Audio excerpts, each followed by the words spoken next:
हम सबका मन सबकी आवाज़ में आपका स्वागत है। आपको बता दें 14 अप्रैल की शाम पश्चिमी दिल्ली के उत्तम नगर में मटियाला इलाके में भाजपा नेता सुरेंद्र मटियाला का 2 बाइक सवार हमलावर उन्हीं के ऑफिस में घुसकर उन्हें गोली का निशाना बनाते हैं और सुरेंद्र मटियाला पर ताबड़तोड़ कई राउंड फायरिंग करना शुरू कर देते हैं।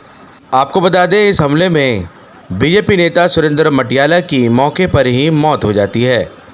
दिल्ली पुलिस हर एंगल से मामले की जांच में जुटी है।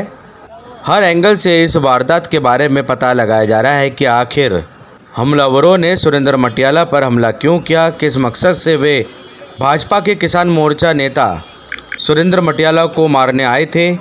हर एंगल से जांच की जा रही है। पुलिस सूत्रों के हवाले से जो खबर मिली है उसके बारे में हम आपको जानकारी देते हैं। सुरेंद्र मटियाला की हत्या के पीछे गैंगवार का एंगल सामने आ रहा है। आपको बता दें लॉरेंस बिश्नोई क्राइम सिंडिकेट में शामिल गैंगस्टर कपिल सांगवान उर्फ नंदू के नाम से सोशल मीडिया पर एक मैसेज वायरल कर रहा है। इस मैसेज में दावा किया गया है कि बीजेपी नेता सुरेंद्र मटियाला का मर्डर नंदू गैंग ने किया है। इसमें लिखा है कि सुरेंद्र मटियाला का मर्डर नंदू गैंग ने करवाया है। हत्या के पीछे क्या मोटिव रहा इसके बारे में भी इस मैसेज में साफ साफ लिखा है। लेटर में लिखा है कि ये मंजीत महल का रिश्तेदार था। ये प्लॉट पर अवैध कब्जों में उसका साथ देता था। महल के साथ प्रॉपर्टी के काम में पार्टनर भी था। साथ ही नंदू गैंग ने अपने मैसेज में धमकी भरा संदेश भी दिया है।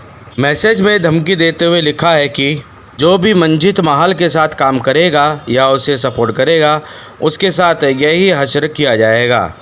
पुलिस अब सुरेंद्र मटियाला हत्याकांड को इस एंगल से भी खंगाल रही है। नंदू की तरफ से इलाके के कई प्रॉपर्टी कारोबारियों को विदेश से धमकी भरे कॉल आ रहे हैं।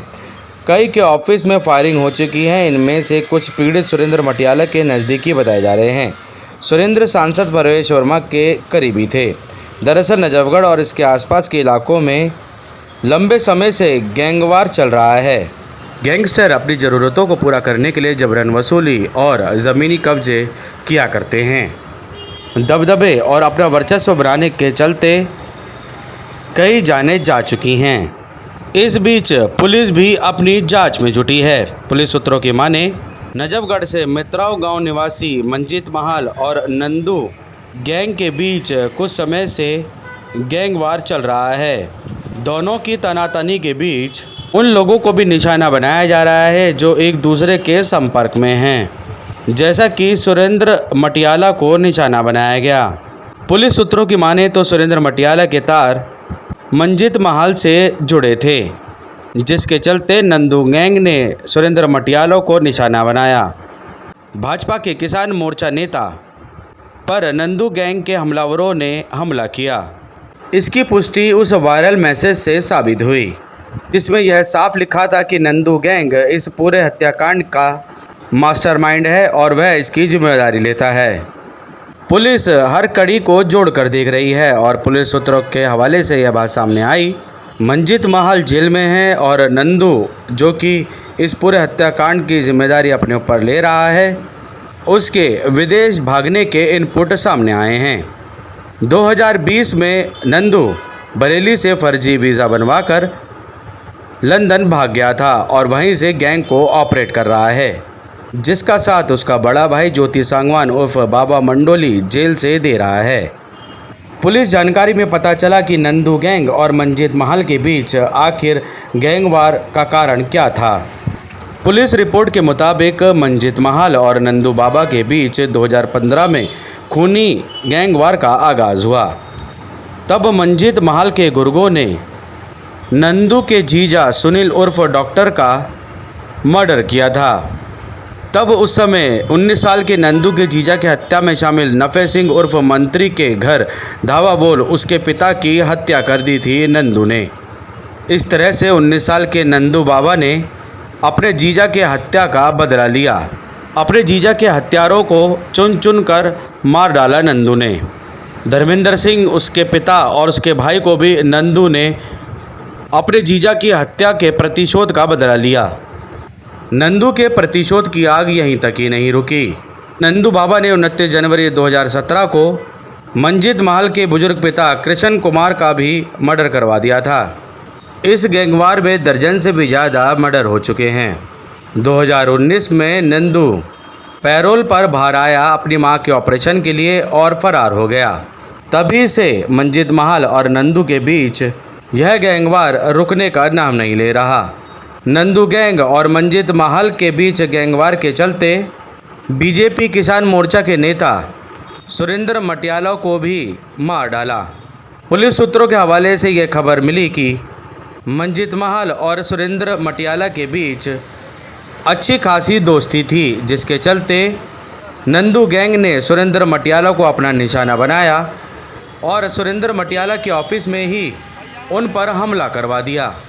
आइए चलते हैं बिंदापुर थाना पुलिस कैसे इस पूरे मामले की जांच कर रही है। बिंदापुर थाना क्षेत्र के बीजेपी नजफगढ़ जिला किसान मोर्चा के प्रभारी सुरेंद्र मटियाला के हत्यारे अभी भी पुलिस की गिरफ्त से बाहर हैं।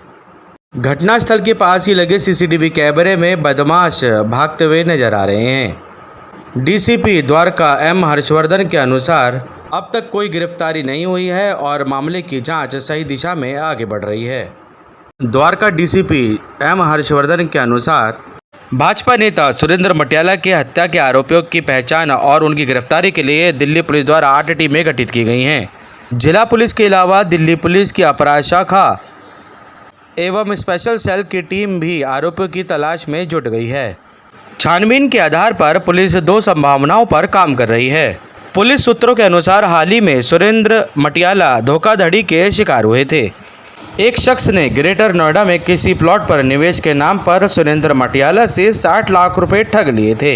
इस मामले में सुरेंद्र मटियाला उस शख्स पर दबाव बनाने के लिए उत्तर प्रदेश के वरिष्ठ पुलिस अधिकारियों से भी मिले थे।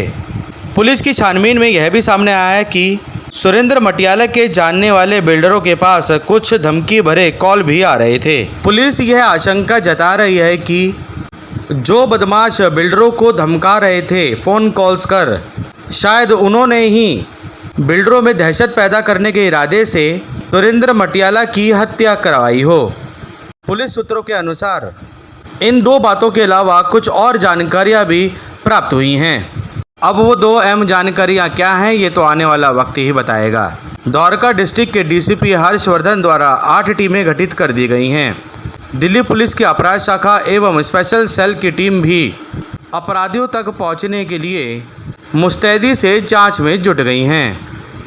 आपको बता दें, सुरेंद्र मटियाला जो कि नजफगढ़ जिला किसान प्रभारी भी थे, उनके अंतिम संस्कार में पश्चिमी दिल्ली से सांसद श्री प्रवेश साहिब सिंह वर्मा जी, प्रदेश अध्यक्ष श्री वीरेंद्र सचदेवा जी, भाजपा के वरिष्ठ नेता पवन शर्मा जी एवं अन्य भाजपा कार्यकारिणी के कार्यकर्ता उनके अंतिम संस्कार की क्रिया में अपनी उपस्थिति दर्ज करवाते हुए नजर आए।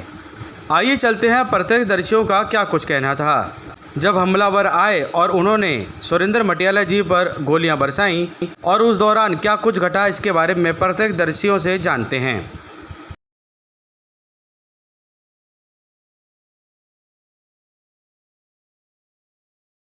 शोएब राजपूत नाम है।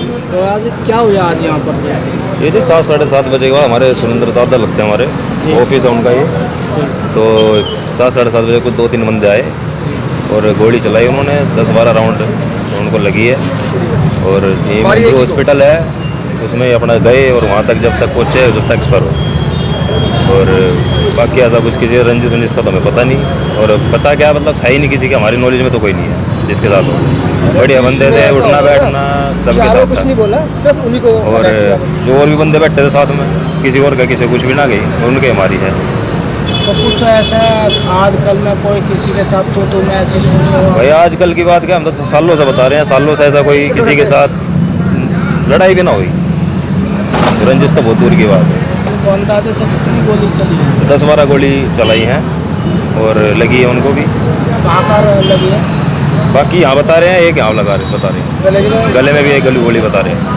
तो अभी क्या उनकी जो मतलब डेथ हो गई? हाँ डेथ होगी अभी। जब मेहंदी में लेके गए थे तभी पता चल गया था कि वो एक्सपायर हो गए थे। उसके बाद आकाश में भी लेके गए जब तक कोई फ़ायदा हुआ। मेरा नाम राम सिंह है जी। राम सिंह जी, क्या हुआ आज? कुछ ना जी, हम 4 आदमी अंदर बैठे थे, भाई अलग बैठा था सुरेंद्र जी, 3 हम एक जगह बैठे हुए थे। 2 लड़के आए, करीबन 5 फुट की हाइट थे, सांवले रंग के थे, हाथ में हेलमेट था, एक के में बैग था, और उन्होंने दे दनादन 10-15 राउंड गोली दोनों ने इकट्ठे होकर चलाई। तो हाँ, किस मामले को लेकर के ये? नहीं ये यही तो वो है ना, ये मालूम ही नहीं किस मामले को लेके, ये तो बाद में बैठे हुए थे। एकदम से 2 आदमी आए थे, उम्र 25 साल के आसपास, 5 फुट के आसपास हाइट। वैसे गोली हमारी, हमने सोचा बच्चों ने पटाखे मार लगा, पट उसके मार के और उससे सब बाहर निकल गए। फिर मैं तो अपने भाई को संभालने में लगा रहा, वो किधर गई कहाँ गई। क्या नकाब वकाब पहन रखा था, हेलमेट? नहीं, नकाब नहीं था, सर पे हल्का कपड़ा उपड़ा था वो, और वो भी हाथ पैर फूल गए थे, मेरे कन्फर्म नहीं कह सकता। कितनी गोलियाँ चले हुए? दुनिया भर की चला रही। कितने बजे के आसपास की घटना है? ये है 7:30-33। इसी तरह का कोई शख्स, कोई सुरेंद्र जी क्या भाई लगते हैं? हाँ, ताऊ का लड़का। अच्छा, आपका ब्रदर है। अच्छा, ये बताइए कोई पुरानी रंजिश वगैरह आपको क्या लग रहा है? नहीं, कोई रंजिश नहीं है, ऐसी रंजिश नहीं है, कोई रंजिश नहीं है, ऐसी मारने वाली बात है। तो अभी तक क्या समझ में आया सर, क्यों ऐसा हुआ होगा कुछ? बस अभी तो देखो क्या निकलता है।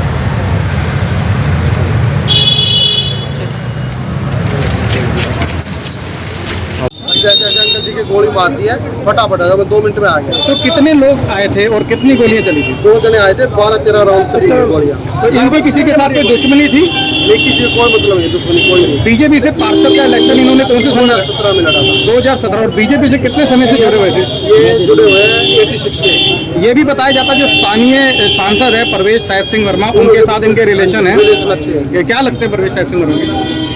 क्लोज फ्रेंड ये, शुरू से उन्होंने पापा के साथ इन लोगों का काफी दिनों से रिलेशन रहा है। तो आप इनको कितने समय से जानते हैं? इन लोगों को बर्थ से ही जानते हैं। तो किसी तरीके की कोई आपको अंदेशा कि इनकी कोई दुश्मनी या किसी से कोई? आप लोग कितने लोग थे उस दौरान जब बदमाश यहाँ पर आए? आप लोग कितने लोग थे? यहाँ पे 4 जने थे, एक अंकल जी थे, 3 और थे। कितने बजे की घटना है? ये है 7:45 बजे करीब, उस वक्त 7:45 बजे की। ऑफिस में कितने लोग रहे हुए अभी? 3 जने हुए थे, एक अंकल जी थे। कितने राउंड गोलियां चलाई? उन्हें 12-13 राउंड। वो क्या बाइक सवार थे, कैसे थे? ये नहीं पता ना, अंदर आके सीधा गेट के अंदर फायरिंग ही चालू की उन्होंने। अपनी पहचान मुंह ढक रखा था उन्होंने? ओपन था,